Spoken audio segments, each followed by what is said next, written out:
So what's up guys? Today's another day na naman. It's Friday. So kamusta na? Kamusta na kayong lahat? So ngayong araw na to, nakaduty ako ngayon dito sa barangay. So abot tayo ng mga emergency o mga hatid-hatid sundo-sundo. So andyan lang kayo. Stay put lang kayo. Mamaya, samahan niya ako. Pag meron tayong takbo ngayon, isasama ko rin yan. So, bye-bye. Busin ko muna yung kape ko. Kape tayo.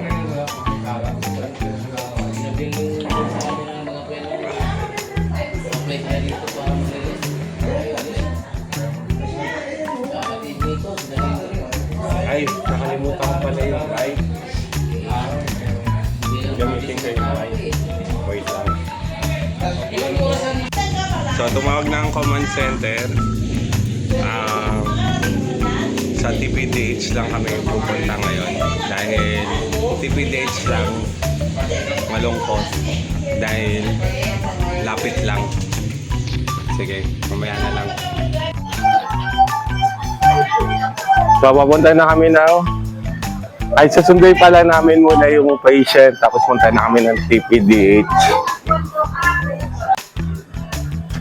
Saan natin susunduin yung pasyente? Ha? Village Street.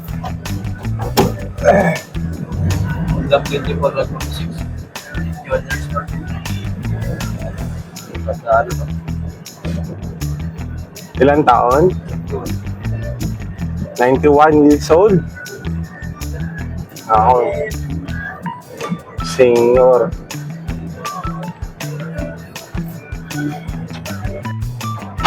So, andito na kami sa pasyente. Pinipick up na namin. Isang older, senior, 94 years old. Yan, inaakyat na nila. And then, nadali namin sa TPDH. Check up lang naman to. So, hindi naman siya emergency.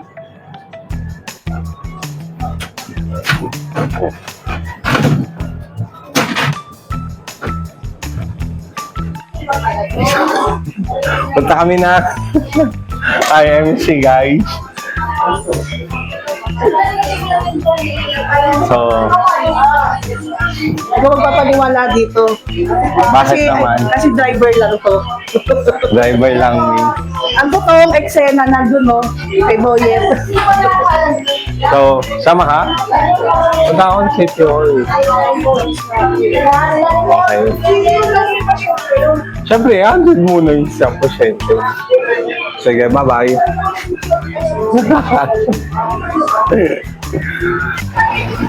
So, may another, ano naman kami, pasyente. Dadali naman sa RMC.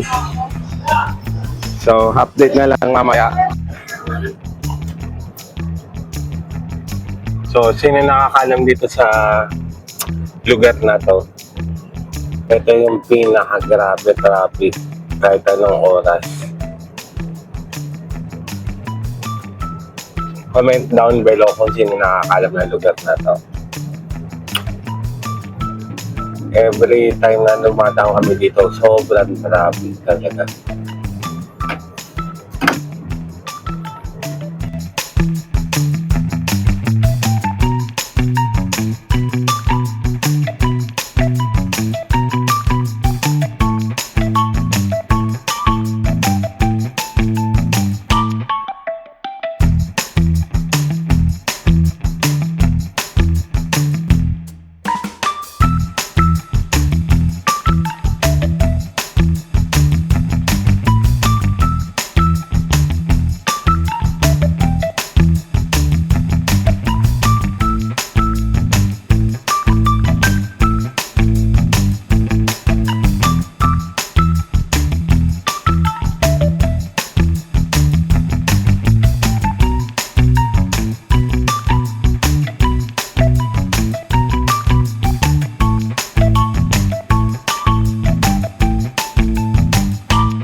So dito na namin pinick up yung pasyente na isasakay na ngayon. Teka lang. Tulungan ko lang. Okay, natin din natin yung pasyente natin dito sa RMC. Dito to sa Pasig. So, back to base na. So, this is it. Natin na namin yung bata dun sa hospital. So, ilang months yun? 4 months, no? 4 months sa balian talaga ng kamay, kawawa naman. Pero kakilala ko yun yung nanay niya. Pagkakilala kami. Sana gumaling din at maano sa therapy yun. So, tatlong patient kami today.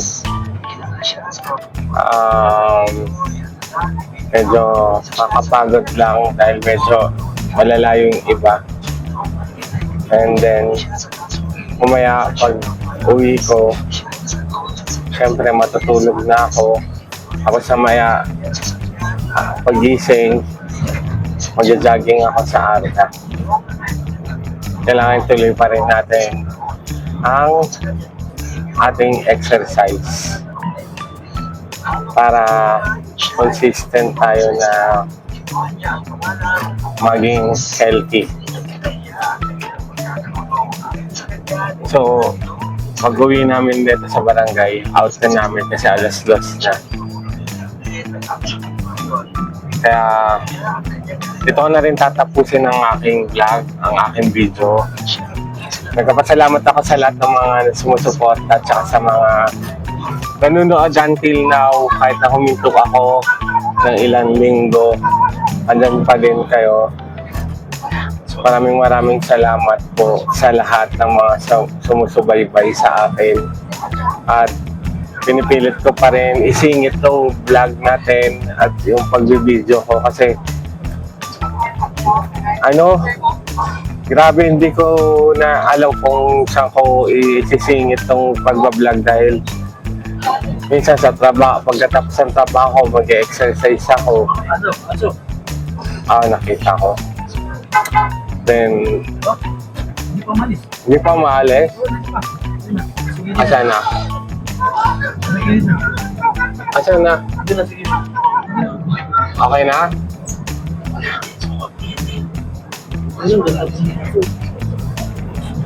Sige. Merong nakaharang na aso tuloy. Okay, bye-bye guys. Mag-update ako sa inyo next time pag nag-exercise ako. I-video ko minsan. Bye-bye.